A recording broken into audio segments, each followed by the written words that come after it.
There are stories Rome buried beneath its marble, tales whispered only when the torches burned low. Among them was the story of the Arena of Desire, a place said to exist below the Colosseum itself. It was not a battlefield for warriors or beasts, but a theater of humiliation, where Rome's lust for control became darker than war itself. It was said that not every captive taken from conquest died on the sands of the arena. Some were chosen for something else. When the legions returned from the east, they brought not just gold and prisoners, but symbols of victory, the daughters of kings, priestesses of foreign gods, and women who had once been worshipped as divine. To Rome, this was the ultimate conquest, to take what other nations called sacred and break it before the eyes of the empire. But no historian dared write their names. The story begins with Livia Quintilla, a noblewoman who served as one of Rome's curators of entertainment. Her duty was to ensure that every spectacle surpassed the last, that the masses never tired of blood. But the emperor wanted something new. The people have seen enough death, he said. Now they crave domination. And so Livia was ordered to create a show that would make Rome whisper. Below the Colosseum, she walked the tunnels that smelled of sweat, oil, and fear.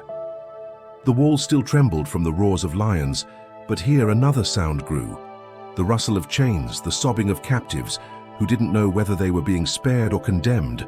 The chosen ones were not slaves or common prisoners. They were the ornaments of war. Women from distant kingdoms handpicked by senators to represent the conquered lands.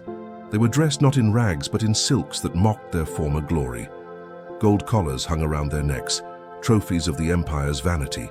The gladiators who awaited them were champions, men who had killed hundreds, adored by crowds and feared by rulers. They were called the Sons of Mars, yet beneath the cheers they were still slaves.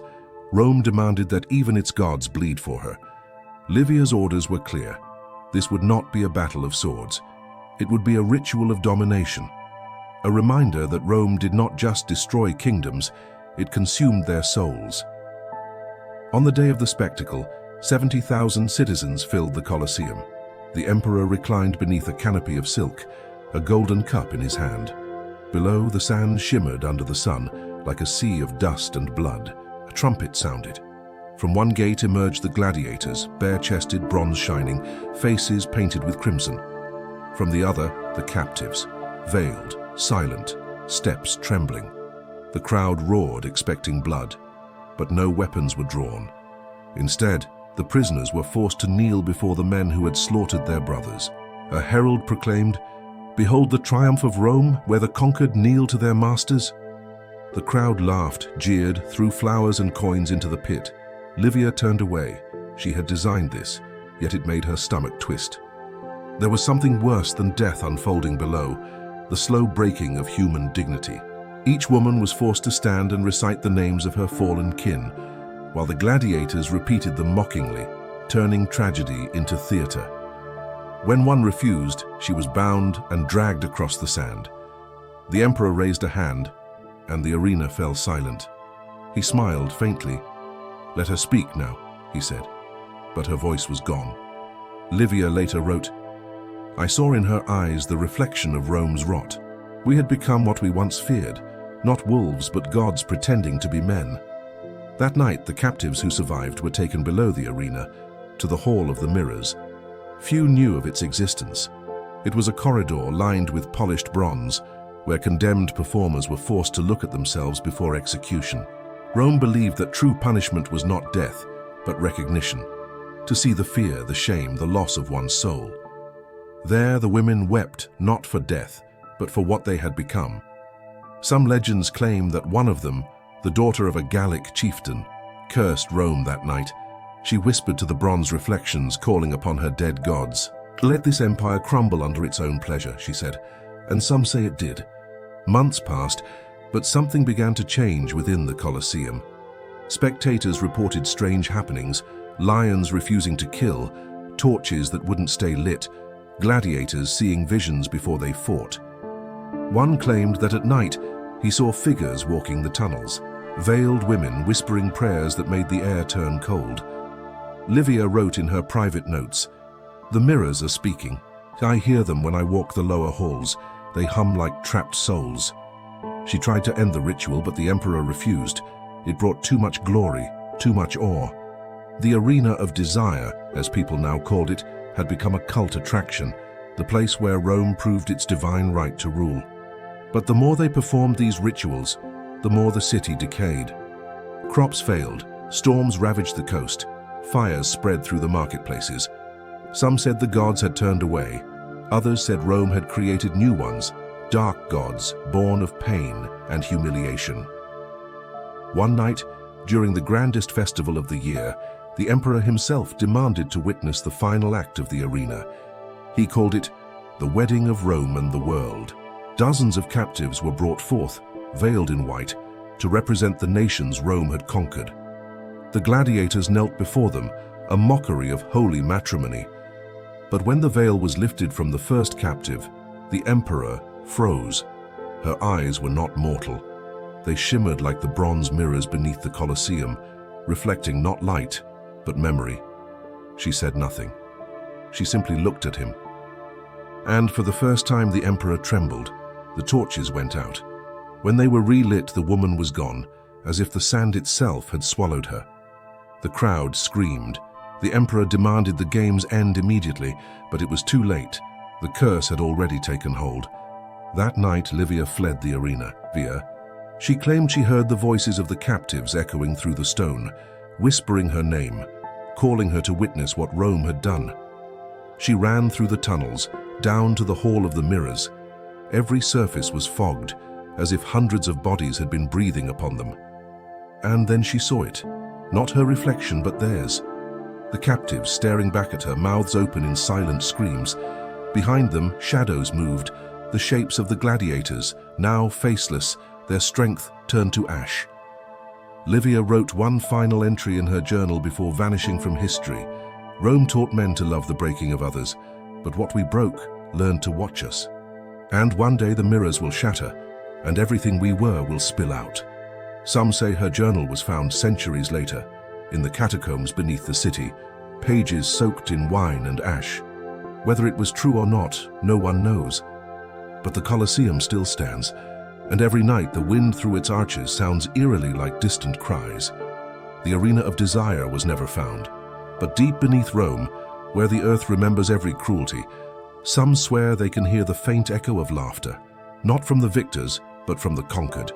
And perhaps that is worse than death. They said that after the last spectacle, the Colosseum never slept again.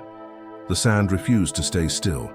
It shifted at night, as if something beneath it breathed. Rome was restless. A strange silence spread through the forum. Senators spoke in whispers. Priests poured wine into the gutters rather than onto the altars, and slaves woke screaming from dreams they couldn't describe. The emperor ordered daily sacrifices to Mars, Venus, and Bacchus, but no flame would stay lit. The augurs called it an omen. The gods no longer dine with men. But Livia Quintilla knew it was no god. It was something Rome had made. The mirrors in the undercroft, the ones she had used to torment the captives, began to fog without heat. Bronze warped, water gathered beneath them, and faint shapes moved across their surface like breath. One night she went down alone, torch in hand. The air was colder than stone. Each step echoed twice, once from her foot and once from something that followed. The mirrors were cracked now, and behind the cracks shimmered a darkness deeper than reflection. She saw faces, hundreds. Women she remembered only as ornaments in silk. Their eyes glowed faintly, and their mouths moved in silence, not screaming this time, but praying. Not to gods, but to her. Livia dropped the torch. "Do you want to be remembered?" The whisper came from behind her. "You made a spectacle, now the world shall watch you burn."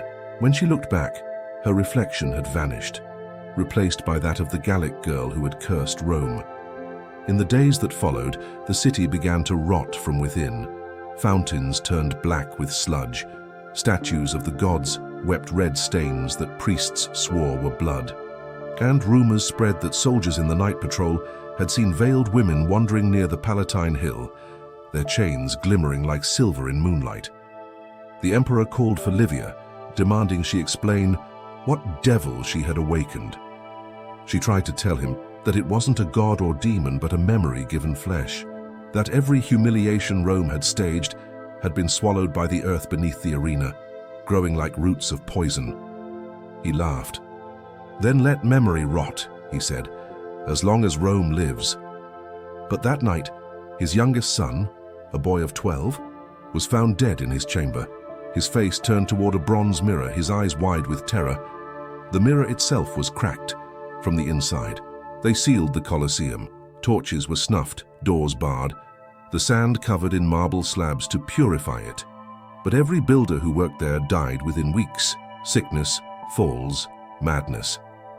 Livia was summoned once more, this time not as an advisor, but as an accused.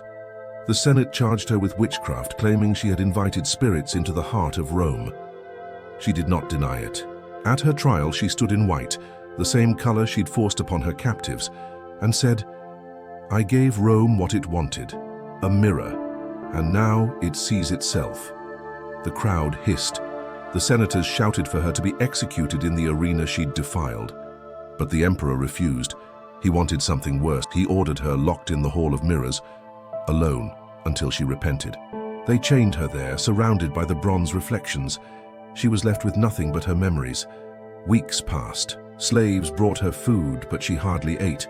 She spoke to herself, then to the reflections, then to the women within them. At first, they stared in silence. Then, one by one, they began to move again, each reflection breathing on its own, eyes opening when hers were closed. Livia begged for forgiveness, but the reflections only wept. "Forgive you," they whispered. "You gave us eternity." When the guards came one morning, they found her sitting before a mirror, pale and smiling faintly. She was whispering something to her reflection. They leaned closer and realized it was whispering back. By then, Rome was unraveling. The plague began in the slave quarters, fevers that melted the flesh, delirium that made men scream that they were on the sand again. Temples burned, senators fled to the countryside, and in the deserted Colosseum, sounds echoed at night, chains dragging, distant chanting, and the clash of unseen swords.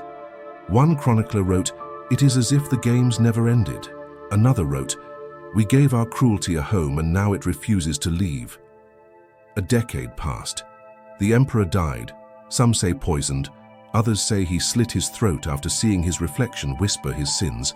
Rome crowned another, then another, but none dared reopen the arena. Livia was long forgotten.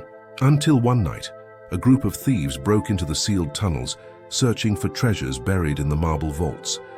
They never returned, except one, a boy no older than 16, who stumbled into the forum, babbling incoherently. When priests questioned him, he said he saw a woman sitting in the Hall of Mirrors, not dead, not alive. Around her, hundreds of figures stood in silence, veiled and watching. She was writing, he said, writing with blood on bronze. When they went to investigate, the hall was empty. Only one phrase was carved into the floor: "The sand remembers." Centuries passed. Empires rose and fell. The Colosseum became ruin, stripped for stone, eaten by ivy. But every traveler who wandered its tunnels swore they heard the same thing, faint breathing, as if the ground itself exhaled. One monk, in the year 1087, recorded that he saw a figure walking beneath the moonlight, a woman in white, her face hidden, touching the broken walls as if blessing them.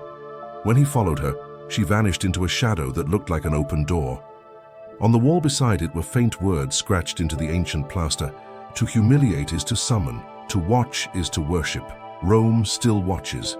And so the legend endured, that what Rome did to its captives was not merely sin but invocation, that every cruelty becomes a ghost, every spectacle a seed. In the dark age that followed, men claimed that any place of mass entertainment, colosseums, theaters, even courts, could awaken the same spirit if humiliation became a show. They called it the curse of the mirrors. It was said that when too many people gather to watch another person break, the air begins to hum. The same hum Livia once heard under Rome. And if you stay too long, you'll catch your reflection moving when you don't. In the end, the story of Livia Quintilla, the arena of desire, and the captives of Rome faded into myth. Historians called it exaggeration, a parable against decadence. But every now and then, when archaeologists dig beneath the Colosseum, they find fragments of bronze that should not exist, polished on one side, warped on the other, as if something beneath had pressed against it for centuries, trying to get out. And when you stand there at dusk, the wind through the ruins still sounds like whispering. Some say it's the ghosts of gladiators. Others say it's the women Rome forgot. But if you ever hear your own name echo back, you'll know the mirrors finally remembered you.